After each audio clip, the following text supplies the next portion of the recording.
IPL 2026 নিয়ে যেন চিন্তার শেষ নেই কলকাতা নাইট রাইডার্সের।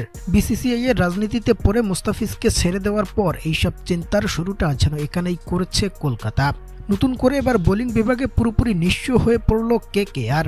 প্রদর্শক ভারতীয় ক্রিকেট বোর্ড শত নাটকীয়তা দেখিয়ে দল থেকে মুস্তাফিজকে ছাঁটাই করতে বাধ্য করেছিল কলকাতাকে। এ ঘটনা অবশ্য সবারই জানা। তবে মুস্তাফিজকে বাদ দিয়েই যেন সব সমস্যার শুরুটা এখানেই করেছে কলকাতা নাইট রাইডার্স, যেখানে ইনজুরিতে পড়ে গোটা টুর্নামেন্ট থেকে ছিটকে গেছে কেকেআর এর ভারতীয় পেসার হর্ষিত রানা। এরপর আইপিএল শুরুর যখন আর মাত্র কয়েকদিন বাকি, এরই মাঝে লঙ্কান ক্রিকেট বোর্ড এনওসি দেয়নি মাতিসা পাতিরানাকে। কেকেআর এর সর্বোচ্চ দামি এই বোলারকে এনওসি সমস্যা দেখিয়ে আইপিএলে আসতে দেয়নি তাদের ক্রিকেট বোর্ড। ফলে পেস বিভাগে মুস্তাফিজ ও হর্ষিত রানা ও পাতিরানাকে হারিয়ে প্রায় নিঃস্ব কলকাতা নাইট রাইডার্স।